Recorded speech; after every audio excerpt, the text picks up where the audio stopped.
What's going on? Welcome to Asian Cosell. So yes, I have a video by Legal Mindset. Yep, Johnny Somali almost got away, but of course he is too hard-headed, and he's just gonna double down. So yep, and I love this. This is Andrew Esquire, and he's gonna talk about Johnny Somali. So let's get into it. We now have news on how Johnny Somali almost got away. Of course, this is the Legal Mindset where we teach you to be your own judge. I'm Andrew Esquire, American attorney living over here in Asia and dedicated to the lockup of Johnny Somali and tracking every step of the legal process towards his conviction. Now, Johnny Somali has now been in Korea for over 7-8 months. And as we head towards the next court date, which is in August 13th of 2025, it seems like he is headed to be in Korea for over a year, possibly more. And that's not counting any time behind bars. But this saga all began with him streaming last year in 2024 with a partner, Jino. And Jino was very fortunate to escape Korea, to get out of Korea before charges were placed against him as well, because he was an accomplice, he was a cameraman, and there was a lot of heat on him. But we finally have a full story in which he is on the phone with a caller and goes through this story on how close it really came to him being arrested himself, and also how Johnny was a mere day away from really possibly getting out of Korea and escaping, and only because Johnny Somali refuses to listen, and he's doubled down on his bad behavior, doubled down on getting the maximum amount of clout that has dug him in this deep and continues to bury him in South Korea in legal trouble. So without further ado, we're going to go over here and take a look at this clip. I will give some credit to 15 Minutes of Shame for censoring this. There are a lot of bad words that Johnny usually says, so those are censored out. So I would thank them for that. Let's play the clip. There's no way these Korean. This AI transforms a kid's photo into a personalized storybook parents will pay for. Here's how it works. Just go to And The AI. hotel while I'm still here, bro. I'm like, God, no, please don't let this shit happen to me, bro. So I'm like, please don't let this shit happen to me, bro. So okay, so the owner texting Johnny. And Johnny's like, Now, for some context, this is the point at which, back in 2024, in which they are being hunted both by authorities who are looking for them and by Korean streamers, like all the streamers I interviewed, Dalgoon, J Company, Bang TV. All those guys were looking for them to find them, to locate them, to also to really assist law enforcement in knowing where they can find them, to serve them with charges and give them papers. So this is a point at which they were really being hunted in Korea. The golden goblin hunt was at its peak. He's texting the owner. He's like, bro, don't worry about it. Don't worry about it. Just tell him you don't know me. You don't know me. You don't know who I am. And thank God the owner of the hotel was so cool, because the owner of the hotel, he was like telling I was calling, basically like, I can't disclose private information about who lives in my, who's staying in my hotel or this and that. So just to be fair, that is pretty standard. Most hotels, Airbnbs, etc., will not disclose personal information who's staying. There's usually a lot of liability regarding that if you disclose that for a number of reasons. So while this may have been lucky for them, I don't think that was anything that was necessarily too far from the norm for what the practice is for hotels, Airbnbs, etc. Yeah, and Gino got real lucky to get out because, man, and I'm surprised that, like, whatever I don't know, his residence is, I don't know if he's in Arizona or somewhere, but I'm surprised, yeah, the Koreans haven't got to him over there in Arizona. Because, yeah, if he's outside streaming, like in K-Town or Sim or any of those, Korean communities, they're going to be looking for him. So, yeah, so luckily he's somewhat saying low. You know what I'm saying? I'm thankful that we had a cool ass hotel owner or Airbnb owner, because if that's not cool like that, and he's like, yeah, that nigga, I need Somali here, we would have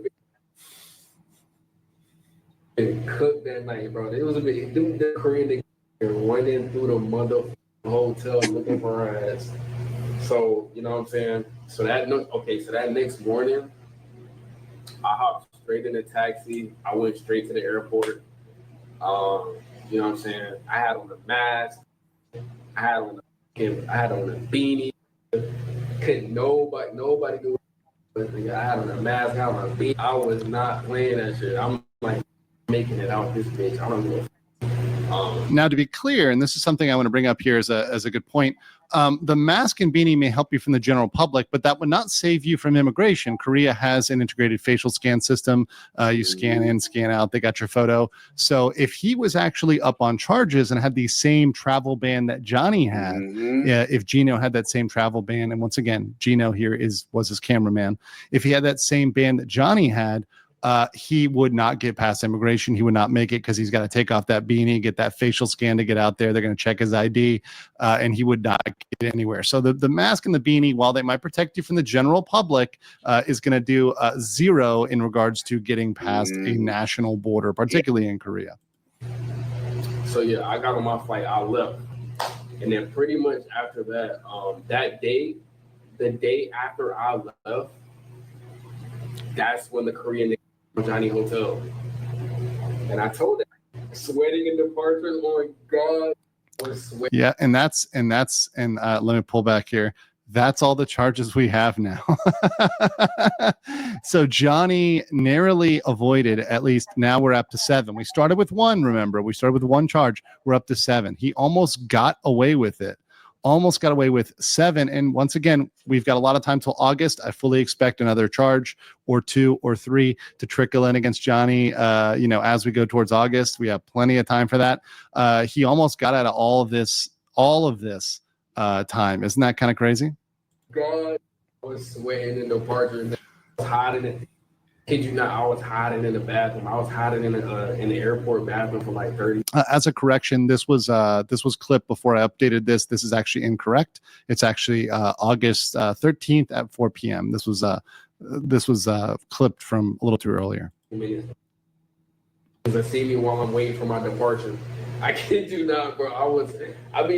Not finna do shit in the airport. Like, let's be real. And then I stayed in Osaka for like 2 weeks. I think like 2 weeks, and then I went back to America. And once again, this is one of the reasons why you need to stop these people at the border. Japan had every reason, especially as a affiliate, associate, accomplice of johhny Somali, to deny him out of Japan, to bounce him out of Japan, to keep him out of Japan.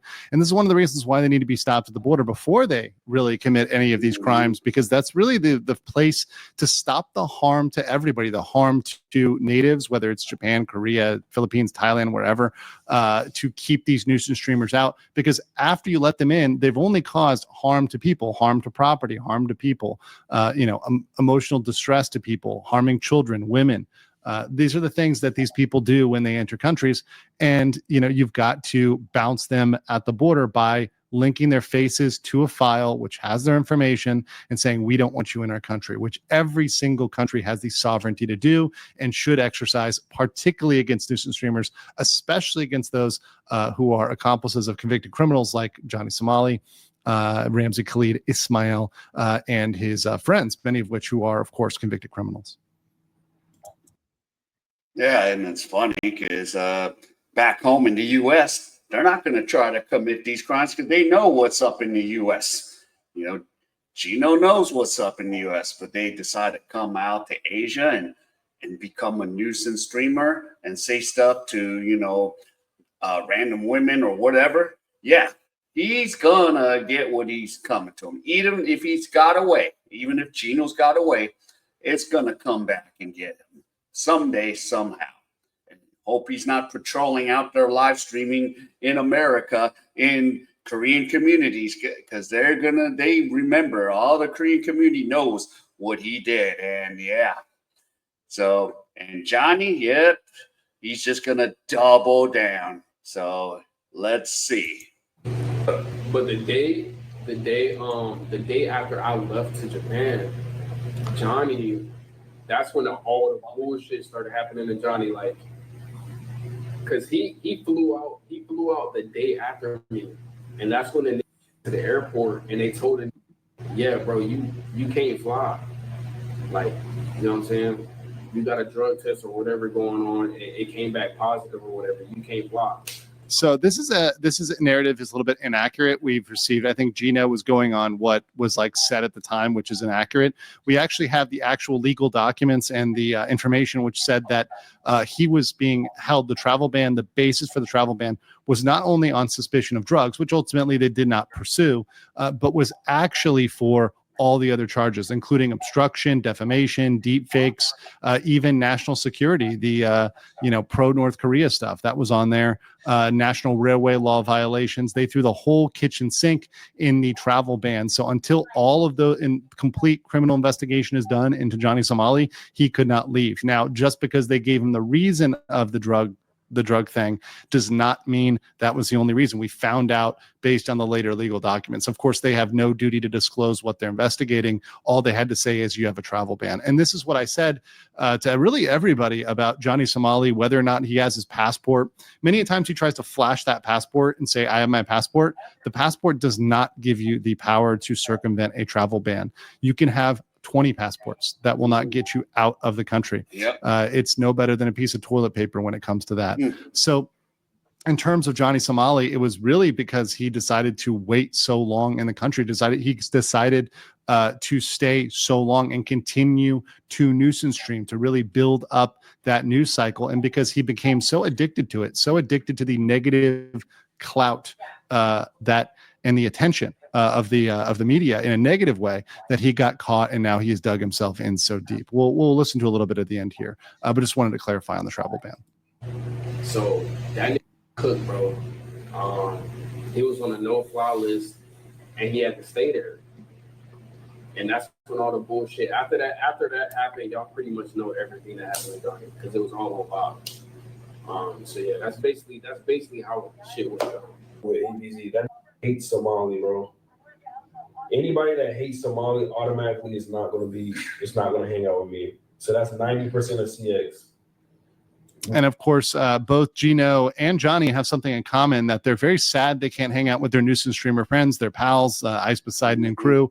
But of course, like with most of these nuisance streamers, as soon as they hit this peak in negative attention or whatever else, the platforms, their quote unquote friends, chew them up and spit them out and throw them away because they're easily replaceable. They can get somebody else to jump around and do stupid stuff on camera and commit crimes and, get a temporary spike in attention. And as soon as they get too hot, they are going to disown them. They're going to disregard them. They're going to walk away from them. Of course, these aren't real quote unquote friends. These are just people that are in it for the quick cash that they get through doing these negative, stupid acts. And that's why there really needs to be aggressive action, not just against johhny Somali, but against all nuisance streamers. I have very little sympathy for this nuisance streamer Gino here or any of his ilk who associated with that. None of them really spent the time thinking, should they do this? They did this, and they afterwards are reporting on how it went down.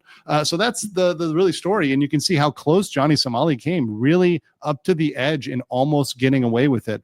And now that we're here, we've got 7 criminal charges. We've got decades of time in terms of the maximum potential, which he won't get the maximum potential, but it's still crazy to think we've got, decades of time that johhny could be serving in jail potentially. And because of that, we're here today, we're covering this, and we're on with this saga. Please, guys, smash the like button, and I'll catch you on the next one. All right. So Somali almost did get away, but again, he just wants to double down and go, yeah, I'm going to build this platform. No, you're in the wrong place. And yeah, Korea is going to try to hopefully make an example of this guy. And we'll have to see how long this continues, because, and Hank's got to support him. So it's going to be tough. It's going to be tough for him. So there you go. All right. Shout out to Andrew Esquire, Legal Mindset. And if any of you enjoyed any of this content, please give me the HKO special. Help the king out. Hit the like, subscribe, and comment. And wherever you are, stay safe, and I'll see you in my next video.